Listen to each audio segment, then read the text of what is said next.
बिस्मिल्लाहिर्रहमानिर्रहीम। अस्सलाम वालेकुम। कैसे हैं आप सब? उम्मीद है सब खैरियत से होंगे। आज हम बनाएंगे चिकन ब्रेड विदाउट ओवन। अगर आप भी इसी तरह की ज़बरदस्त ब्रेड घर पे बनाना चाहते हैं तो वीडियो को स्किप किए बगैर लास्ट तक देखिएगा। तो चलिए जल्दी से बिना टाइम को ज़ाया किए रेसिपी स्टार्ट करते हैं। सबसे पहले हम डो की तरफ आते हैं तो हमें ईस्ट एक्टिव करना है। ईस्ट को एक्टिव करने के लिए लेंगे हम आधा कप नीम गर्म पानी। इसमें 1 खाने का चम्मच चीनी शामिल करेंगे और 1 चाय का चम्मच नमक शामिल करेंगे और 1 टेबलस्पून या फिर 1 खाने का चम्मच खमीर शामिल करेंगे। मेरे पास ये इंस्टेंट ईस्ट है। वैसे तो इसको एक्टिव करने की ज़रूरत नहीं होती, इसको आप डायरेक्ट आटे में भी डाल सकते हैं, लेकिन एक्टिव करने से ये फ़ायदा होता है कि आपको पता चल जाता है कि आपका खमीर सही है या नहीं।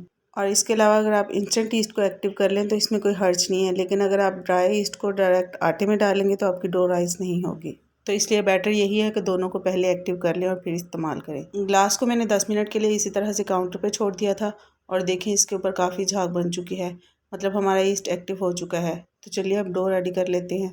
डो बनाने के लिए मैंने यहाँ पर 500 ग्राम यानी कि आधा किलो मैदा ले लिया है और इसको मैंने छान लिया है। 1 अंडा बीट करके इसमें शामिल कर देंगे। ये ऑप्शनल है, अगर आप डालना चाहें तो डाल सकती हैं, लेकिन अगर आप नहीं डालना चाहते तो स्किप भी कर सकते हैं। साथ ही इसमें ईस्ट का मिक्सचर शामिल करेंगे।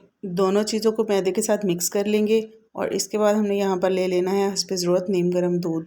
थोड़ा थोड़ा दूध हम इसमें डालते जाएंगे और डो को गूंथते जाएंगे। आप चाहें तो इसकी जगह पर पानी भी इस्तेमाल कर सकती हैं, लेकिन अगर दूध डालेंगे तो ब्रेड ज़्यादा सॉफ्ट बनेगी। और लास्ट में हम डालेंगे 1/4 कप मेल्टेड बटर यानी कि देसी घी। आप इसकी जगह पर बनास्पति घी भी इस्तेमाल कर सकते हैं।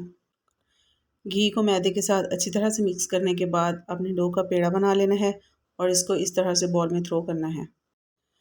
तकरीबन 4 से 5 मिनट तक आपने ये स्टेप लाजमी करना है। इससे हमारी डो बहुत ही सॉफ्ट हो जाएगी और ब्रेड बहुत अच्छी बनेगी। तो देखें यहाँ पर डो हमारी रेडी है। अब हम इसको राइस होने के लिए छोड़ देती हैं। अगर तो गर्मी का मौसम है तो आप इसको ऐसे ही किचन काउंटर पर कवर करके छोड़ दें, लेकिन अगर सर्दी का मौसम है तो आप इसको कवर करके किसी गर्म जगह पर रखें। जब तक डो राइस होती है हम फिलिंग रेडी कर लेते हैं। इसके लिए हम पैन में डालेंगे 1/4 कप घी। साथ ही इसमें 2 अदद बारीक कटी हुई प्याज शामिल करेंगे और इसको 1 से 2 मिनट के लिए पका लेंगे। 1 से 2 मिनट पकाने के बाद हम इसमें डालेंगे 1 खाने का चम्मच लहसुन अदरक का पेस्ट और इसको भी हल्का सा सौते कर लेंगे। कुछ मसाले इसमें शामिल करेंगे। हस्बे ज़रूरत नमक डालेंगे। 1 खाने का चम्मच कुटी हुई सुरख मिर्च डालेंगे और 1 चाय का चम्मच काली मिर्च का पाउडर डालेंगे और इसको 1 से 2 मिनट पका लेंगे ताकि मसालों का कच्चापन दूर हो जाए। नेक्स्ट हम इसमें शामिल करेंगे बारीक कटे हुए टमाटर और सब्ज़ मिर्चें। अगर आप ज़्यादा स्पाइसी खाना पसंद नहीं करती हैं तो आप सब्ज़ मिर्चें स्किप भी कर सकती हैं। बॉयल चिकन इसमें शामिल करेंगे। 500 ग्राम बोनलेस चिकन मैंने लिया था और इसको बॉयल करके मैंने इस तरह से इसके रेशे बना लिए हैं। साथ ही मैं इसमें डालूँगी आधा कप चिकन स्टॉक यानी कि चिकन की यखनी। जब मैंने चिकन को बॉयल किया था तो ये थोड़ी सी यखनी बच गई थी, इसलिए मैंने इसमें डाल दी है, लेकिन अगर आप चाहें तो इसको स्किप भी कर सकते हैं। चिकन को हम तकरीबन 2 से 3 मिनट के लिए पका लेंगे। इसके बाद हम यहाँ पर फ्लेम को ऑफ़ कर देंगे। फ्लेम को ऑफ़ करने के बाद हम इसमें शामिल करेंगे 1/4 कप चिली गार्लिक सॉस। आप इसकी जगह पर सिंपल केचप भी इस्तेमाल कर सकते हैं। बहुत ही ज़्यादा टेस्टी ये फिलिंग बन के रेडी होती है। आप एक बार इस तरीके से बनाकर ट्राई ज़रूर कीजिएगा, आपको बहुत पसंद आएगी। नेक्स्ट हम इसमें शामिल करेंगे 4 खाने के चम्मच फ्रेश क्रीम। कोई सी भी डेयरी क्रीम आप ले सकते हैं। फ्रेश क्रीम की जगह पर अगर आप मोज़रेला चीज़ डालना चाहें तो वो भी डाल सकते हैं, उससे भी फिलिंग बहुत ही ज़्यादा टेस्टी बनती है, लेकिन आप एक मरतबा इस तरीके से भी ज़रूर बनाकर देखिएगा। फिलिंग हमारी रेडी है तो इसको ठंडा होने के लिए छोड़ देते हैं। डो को रखे हुए तकरीबन 2 घंटे हो गए हैं और ये बहुत ही अच्छे से राइस हो चुकी है। इसको हल्का सा पंच करेंगे ताकि इसके अंदर जितने भी एयर बबल्स हैं वो ख़त्म हो जाएं। जितने अच्छे तरीके से आपकी डो राइस होगी उतनी ही अच्छी और सॉफ्ट आपकी ब्रेड बनेगी। अब हम डो को 2 हिस्सों में डिवाइड करके इसके पेड़े बना लेते हैं। काउंटर पे हल्का सा मैदा डस्ट करेंगे, इसके ऊपर पेड़े को रखेंगे और हाथ से थोड़ा सा सेट कर लेंगे।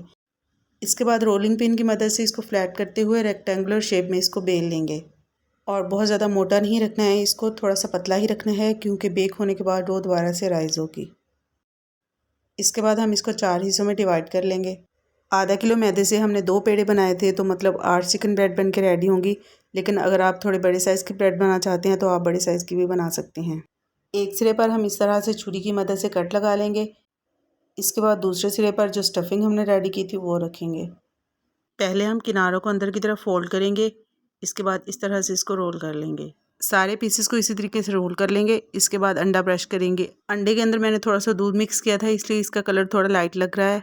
वैसे दूध डालना ज़रूरी नहीं है, आप वैसे भी अंडा ब्रश कर सकते हैं। टमाटर और सब्ज़ मिर्च के साथ इसकी हल्की सी टॉपिंग कर देंगे ताकि इसकी प्रेजेंटेबल सी लुक आए।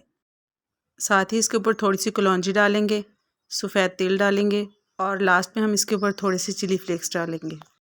ब्रेड को मैंने इस तरीके से बेकिंग ट्रे में सेट कर लिया है और नीचे मैंने सिंपल पेपर रखा है ताकि बर्तन के साथ चिपके नहीं। बेकिंग के लिए मैंने कढ़ाई को तकरीबन 5 मिनट के लिए हाई फ्लेम पर प्रीहीट किया है और इसके अंदर मैंने जाली स्टैंड रखा है। बेकिंग ट्रे को हम जाली स्टैंड के ऊपर रखेंगे और इसको कवर करके तकरीबन 35 से 40 मिनट के लिए मीडियम टू लो फ्लेम पर बेक कर लेंगे। तकरीबन 35 मिनट के बाद ब्रेड बिल्कुल अच्छी तरह से बेक हो चुकी है और बहुत ही ज़बरदस्त कलर आया है। अब ये बिल्कुल गर्म है तो ब्रश की मदद से हम इसके ऊपर हल्का हल्का बटर लगा देंगे, इससे ब्रेड बहुत ही ज़्यादा सॉफ्ट हो जाएगी। तो देखिए माशाल्लाह से बहुत ही ज़बरदस्त और डिलीशियस सी चिकन ब्रेड बन के रेडी हो चुकी है। इस चिकन ब्रेड को आप बच्चों के लंच बॉक्स के लिए बना सकते हैं या फिर किसी पार्टी वगैरह के लिए बना सकते हैं।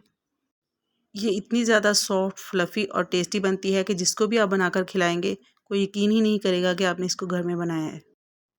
आई होप मैंने सारी चीज़ें अच्छे से एक्सप्लेन की हैं, लेकिन फिर भी अगर आप कुछ पूछना चाहें तो मुझसे कमेंट करके पूछ सकते हैं। और रेसिपी अच्छी लगे तो इसको लाइक ज़रूर कर दिया करें और साथ ही साथ अपने फ्रेंड्स एंड फैमिली में ज़रूर शेयर कर दिया करें। अगर फर्स्ट टाइम चैनल को विज़िट कर रहे हैं तो आप लोगों से रिक्वेस्ट है कि काइंडली चैनल को ज़रूर सब्सक्राइब कर लें। फिर मिलते हैं इंशाल्लाह बहुत जल्द एक नई रेसिपी के साथ। अल्लाह हाफिज़।